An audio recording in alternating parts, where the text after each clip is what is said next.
Good morning, GCHS. Today's date is February 28th, 2024. Career Center students, please let Mrs. Eccles know if you will be attending any activities. Come out and support the bocce team as they compete in the Butler/Mercer County Unified Bocce Playoffs tomorrow at 3:30 at Grove City High School. Anyone interested in auditioning for next year's Chamber Singers should visit the Google Classroom for more information. The code can be found on the slideshow at the beginning and end of the announcements. Also see Mrs. Flowers with any questions. Buy a yearbook during the month of February to be automatically entered into a drawing for a Netflix gift card. There will be 2 winners to be announced at the end of the month.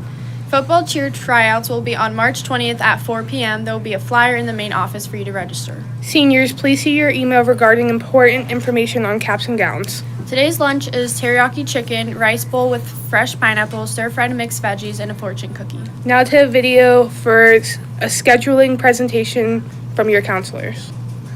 Hey everybody, it is already time to start thinking about scheduling for next school year, believe it or not. And we feel like when Mrs. Albertini and I started a few years ago, there were a lot of changes happening, a lot of new things, new processes. But we feel like at this point, we're kind of in a routine and you guys know what to expect as well. So we're going to try and make this short and sweet with all the information that you need to know or be refreshed on for scheduling. So most importantly is, who is your counselor? I am Mrs. Albertini. I have students with the last names A through K. And then if your last name starts with an L through Z, you are my student. So one of the first things to think about and kind of get through your thinking is the different graduation requirements. So every student has to carry 7 credits every year. So that adds up to be 28 attempted credit students to schedule for throughout their 4 years of high school. So this is a breakdown of all of the different courses that are required.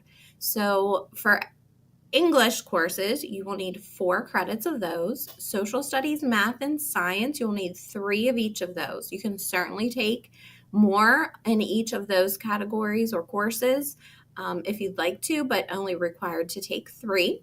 Health and fitness, you have to have a credit and a half there. Half credit of health and fitness is going to be your emergency preparedness or your CPR class. You have to have taken 7 credits of electives. 2 of those must be arts and humanities, a half credit of financial literacy, and then a half credit of complex communications. Something new this year with that specific course, you can choose to take introduction to debate instead of complex communications, and that will work for you as well. We also are going to be talking more and more about our Chapter 339 requirements coming up. That is what we use Smart Futures for career and college readiness. And then also Act 158, those requirements that stem from our Keystone testing. So we will be talking about those requirements as well as you continue to schedule. So again, you have to earn 24 and a half total credits to meet our graduation requirement. We're going to go through some of the questions that we get asked most often. So how do I know what credits I have? Hopefully, depending on the grade level that you are in, you kind of remember each year the courses that you have taken. To help that process along, we do have course planning worksheets within the program of studies that you can use to kind of help you track out what you need and what you have already earned. You can always stop by guidance to ask your counselor. And we just advise you to think about, if you haven't been tracking this, moving forward, how you can track it. Like if you do that on your phone in a note, in a planner, whatever's easiest for you, but just kind of keep track each year of what you're taking so that it makes it easier for the next year. And then how do I pick my course request? So after this presentation, you're going to receive a scheduling worksheet for your grade level. So make sure you take a look at that. Make sure you're picking up the scheduling worksheet for the grade that you're moving into next year. You want to go through each department of courses carefully. Think about your graduation requirements that we just talked about, and go through the program of studies. Once it's available, and we'll talk about this in a minute, you'll be able to go there and access that program of studies and read all of those course descriptions. That will be key to helping you choose courses that you are interested in, something you want to try, something different you want to try to take. scheduling moving forward. So make sure you take a look at that.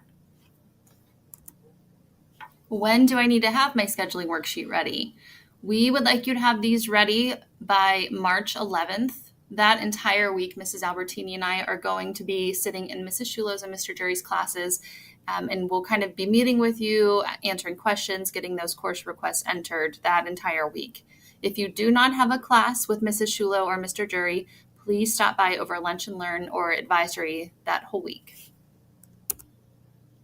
Then when you are able to access our program of studies, you want to go there and check out those course descriptions that we talked about. So in order to get the most out of what you're looking at, please make sure you take a look at the name of the course, the grade level that the course is offered. Not all courses are offered for every grade level, so you want to make sure you're choosing, an appropriate course for your grade level. Look at the credit value. So if it's a full year course, you'll get a credit for that. If it's a half year course, you'll get a half a credit. So as you're counting up your 7 credits that you need to schedule, make sure you take that into account. Pay attention to courses that require an application. So if it's something that says in that description that's marked there with the box around it, you want to make sure you look at that. If it requires an application, you can pick those up in the guidance office. You can check with the teacher of that course. Just make sure you do complete that application and turn it in. Look at that course description for prerequisites, teacher recommendations. Sometimes you'll see a lab fee even that is listed there. So really take a look at that before choosing all of your courses. And then if you are looking at a class that requires an application, we will house all of those applications here in guidance and you can come pick one up. So Mrs. Albertini has been talking about the program of studies a lot, and it is going to be changed this year. It's going to be using a program called Flipgrid, which makes it more interactive and user-friendly. We are hoping that this means that more of you will check it out. There are links to forms that are required. There are videos that your teachers have made to kind of show what the course is all about. So we really, really, really encourage you to check this out. Once it is finalized, it's going to be pushed out through Parent Square and posted on the high school website, but we will also email it to you. Okay, this is just a layout of what our scheduling process is. So today's the first day of that process.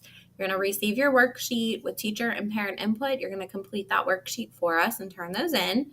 Students will then will enter course requests into Infinite Campus. From there, the master schedule is built. So we will take into account all of those numbers, who selected which courses to build that master schedule. And then what classes or how many sections being offered will be determined at that point. Student schedules are then created. So everyone will have their schedule for the last day of school, which is our bump up day. And we will communicate our schedule change days throughout the summer. So just like last year, we will have those schedule change days for you to come in, look at your schedule with us. If you have questions or if you're thinking about changing something, you want to come in on one of those days throughout the summer. It's very important that you do that because then after that, your schedules are considered final and you would have to go through a separate process to change a course. If you have any questions after this, anything that we didn't cover, please feel free to email your counselor or stop down over lunch. And we will see you March 11th with those scheduling worksheets. Thanks, everyone. Thank you.